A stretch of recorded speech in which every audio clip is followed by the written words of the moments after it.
We're picking chaga. Mushrooms are the latest big craze. You'll meet the woman behind Connected Fungirl Wellness. Hello everyone, I'm Don Jacobs and I'm here at the Lehman Sanctuary and we are going to go wild with DiscoverNEPA picking mushrooms. Now not the kind that I like the ones that you put in gravies and soups. No, we're talking about the ones that are medicinal, they're healing, they're used in salves and all kinds of ointments. You're going to hear from Dannielle Bennett. Now she's with Connected Fungirl Wellness and she is a wealth of knowledge. Today we're going to look for chaga. Now ideally chaga should be harvested in the winter. We're getting close. We're here at Lehman Sanctuary where Chris allows us to do annual mushroom walks here. We spotted some chaga at our summer hike, so I made a mental note, and when you reached out I was like, well, I don't know what we're going to find, but I know where there's chaga. So before we go foraging, these are the two big name mushrooms right now, aren't they? Yes, right here we have some chaga. That's what we're looking for today. And this is reishi. These are the two mushrooms. I also use lion's mane, but these are the primary mushrooms that I use in my products. But you can see with chaga, the exterior is this black, kind of like charcoal, and it's like rock hard too, if you feel it. Yeah. And the inside is that golden cork-like type of texture. So you don't just take it and boil it. There's a process we'll see later on. Yeah, right? there's a whole process to it. And that's your book that you wrote. Yeah, yep. Guide for beginners. Take a look at that. It's very basic guide, certainly not a super comprehensive field guide that you would want to take out with you, but it goes over the basics. I try to focus on the choice medicinal and edible mushrooms, and so this has 11 different varieties in here of the things that I look for. Chaga. Excellent. Look at the size of that one. Yeah. So we're going to go find one now, right? Yes, we are. Let's go do it. I'm a licensed clinical social worker. I'm a certified wild mushroom hunter and a Reiki master, and I blended all of my passions to start Connected Fungirl Wellness. And you actually left a big shot job to start your own business. I did. I didn't plan on leaving the big shot job. I actually just planned on selling the tinctures as a side gig.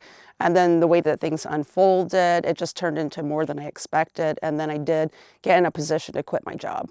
So I'm allowed in the state of Pennsylvania to wild forage certain mushrooms, harvest them, and sell them for edibility purposes. Chaga is only on birch as far as getting those nutrients that they're so well known for. Right. And right here we have some chaga. Oh, I see it. See, it looks like it was burnt. It looks like charcoal, but on the inside it has that golden cork-like structure. Now this, I would encourage to let it grow more. Chaga takes years to grow. Okay. So you always want to make sure that you leave about a third of it behind so that it can keep regrowing. So typically when you're mushroom hunting, you don't really need a whole lot. Like a mesh bag is wonderful. And I like a mesh bag because you drop spores as you're walking. Oh, there you go. You know, so you're encouraging new growth. But when it comes to chaga, because it's basically like a piece of concrete, you need a stronger tool. So I brought a hammer for us today. Just going to take a little piece off to demonstrate, just to show what the inside looks like here. Does it always look like that? Yeah, and actually it's usually a bit more golden. This seems like it got a little bit of more moisture because it's at the base of the tree. Right. So after you harvest it, and like I said, you want to make sure you leave a third of it behind to encourage it to continue growing. Right. Then you would put it actually in a pillowcase and smash it down. Okay. Take out your anger that way and get it as small as possible and let it air dry. It has to completely dry before you jar it or do anything with it, or you're going to get the wrong kind of fungus growing. Right, okay. Well, that was fun. It was awesome. All right, let's go back to your house. How's that? All right. So once you've harvested the chaga off the tree, you're going to want to break it down first. And that's where the pillowcase and the hammer comes in and take out all your aggression. Okay. Once you've got it broken down to about this level, you're going to want to dry it out, get it dehydrated. At that point, you can then grind it like a coffee type of a texture. Okay. So we're going to start by making some tinctures. Okay. The first step in tincture making is the alcohol extraction process. put it in a jar about 3/4 of the way full, and then we're going to use grain alcohol to top it off here. We're going to go wild. Good use of terms. And now how much are you going to know how to do that? You just fill it, basically. Now leave a little tiny space at the top.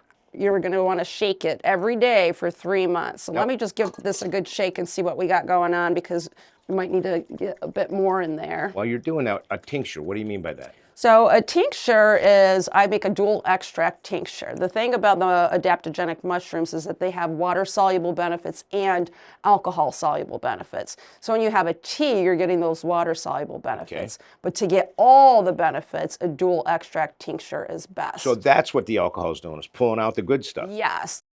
The process continues, and it's far too time-consuming for us to show you in this story. But eventually, Dannielle ends up with the tincture. Fast forward, it's been 3 months. We've done the water extraction, and this is your completed tincture. Then I bottle them up and label them, and they're ready to go. Okay, so we're upstairs now, and if there's one thing I did learn in this story is it doesn't happen overnight. I mean, we're going to yet another step to make what? Now we're going to be making some magic salve. Okay. All of the oils are also infused with the same adaptogenic mushrooms, reishi, chaga, and lion's mane. Okay. So we've boiled down the beeswax and a tiny bit of shea butter, and now we're ready to add these infused oils. So with magic salve, it is just a ratio of 1 cup beeswax to 4 cups of these oils. These oils. And these are recipes that you came up with. Yep, these are recipes that I came up with. I played around on YouTube to get some ideas, and then it was trial and error. So now that we're just waiting for this to reboil down, now that we've added the oils, it should only take a minute. And then finally you just pour it into your glass containers and let it cool. And that's it. This is a completed magic salve, if you want to take a peek at that. I do. So I would even think for cracked hands, right? Absolutely. I love this kind of stuff. That is absolutely, and it feels so good. Yeah. Okay, Dannielle Bennett, Connected Fun Girl Wellness. Yes. Thank you for spending the day with us. I learned so much about mushrooms. Thank you. This is like a dream come true. Okay, so for this episode of Go Wild with Discover NEPA and all of the episodes of Go Wild with Discover NEPA, you can go to discovernepa.com or subscribe on YouTube.